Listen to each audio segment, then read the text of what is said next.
सहर में एवं मद्यपंकु नहीं हाई टेंशन मद्यप निशाखोर अमानिया सहर में उपजुची सांघातिक स्थिति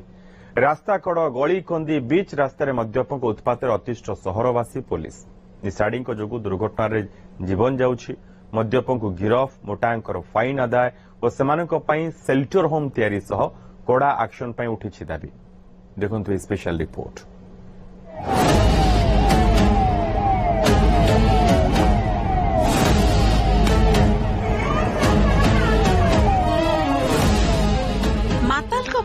माइंड टेंशन निशाड़ी उत्पात अतिष्ठ पुलिस एवं सहरवासी रास्तार पब्लिक को एवं थाना रे पुलिस को गाड़ी केवल पुरुष नुहंती महिला मध्य निशा खाई रास्तार करुछंती उत्पात।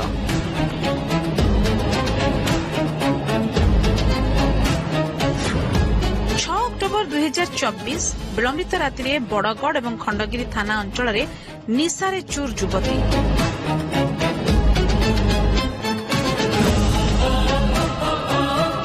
पथचारी को गाड़ी देवा सहित उत्पात करथिले आउ जणे थाना भितरे पसी निज बॉयफ्रेंड को खोजिथिले निशारे पुलिस बाबू को गाली गुलज सहित मुंड को बाड़ेथिले। 8 अक्टोबर 2024 पुलिस को जणे युवती करथिले नाकेद कलाराहांक कटिंग छक अलियागदरे पड़िथिबा खबर पाई इन्फोसिटी थाना पुलिस उद्धार करबा बेले माताल महिला आक्रमण करथिले परे हर टीम आसी तांकु मेडिकल नेथिले।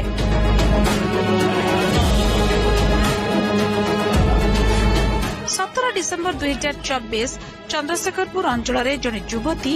मद काउंटर आगे हाई ड्रामा करथिले युवती को बुझासुझा बेले महिला पुलिस को मध्य आक्रमण कर मुंड फटाई देथिले।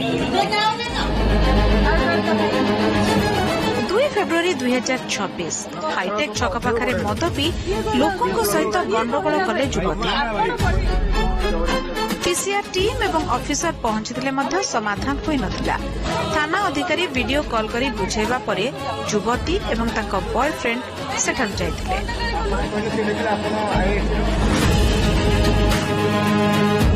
17 जून 2026 कैपिटल थाना निकट में भिंडिंग जोन रे जड़े युवक निशारे आयत बाहर को जाइथिले गाड़ी गुलज सहित उत्पात करथिले पुलिस को नाकेदम होबाक पड़िथिला। 18 जून 2026 जड़े महिला हंसपाल छकरे निशासक्त अवस्था रास्ता उपर को आसी आत्महत्या उद्यम करथिले पुलिस एवं स्थानीय लोके उद्धार कर मेडिकल में पहुंचीथिले।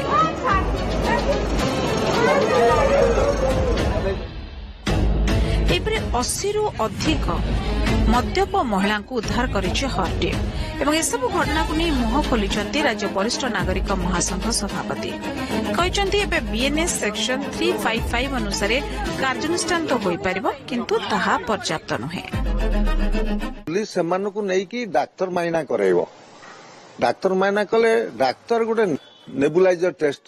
सेटा कले कन्फर्म होबे जे ये मद पी कि निजको निजे स्थिर रखी पारु नाही सेई जगह रे पुलिस सेमान को गिरफ करिवो एवं कोर्ट चालान करिवो एवं केस रे दंड विधान अछि जेल दंड किंबा अर्थदंड ये जोड़ी करू जेकोसी गोटे दंड देई पारिबे तांकर को प्रकार कार्यक्रम कुकर्म एवं तार ग्राविटी केते याकू देखिकी कोर्ट दंड विधान कर पारिबे। सबरे वरिष्ठ आईनजीवी कहते केवल फाइन नुहे गिरफ हो पारिबे निशाड़ी महिला पुरुष मद्यपंक बढ़ुवा आईन श्रृंखला परिस्थिति पुलिस कड़ा आभिमुख्य नेबा उचित। कमिशनरेट पुलिस केवल 500 टंका जोरिमाना करी छाड़ी दौर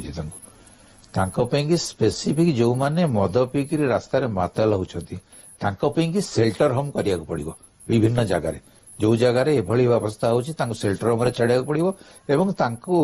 कोर्ट को भी फॉरवर्ड करिया पड़ो खाली आपन जदि स्थल विशेष फाइन कर दे छाड़देवे केते लोक हैरान होचंती राति अधर से उत्पात एवं जदि ये उत्पात को बंद करिया दरकार से विभिन्न समय मधुआ पब्लिक प्रॉपर्टी भी डैमेज कर विरुद्ध पब्लिक प्रॉपर्टी डैमेज आईन भी लगेवा दरकार जदि ये व्यवस्था को कार्यकारी हम ताहले आउ रास्तार उत्पात कई करेंगे और जो मैंने उत्पात कर फटो भी प्रकाश करिया दरकार। चोरी लुटपाट डकायती राहजानी सह लॉ एंड ऑर्डर पाई की सफिशिएंट पुलिस व्यवस्था होई पारु नाही। मानव संबल अभाव अछि विभाग रे, किंतु तारी भितरे मद्यपक चिंता मध्य पुलिस पाई बढ़ाई देछि आउरी टेंशन। भुवनेश्वर सुनील कुमार नायक, न्यूज 7।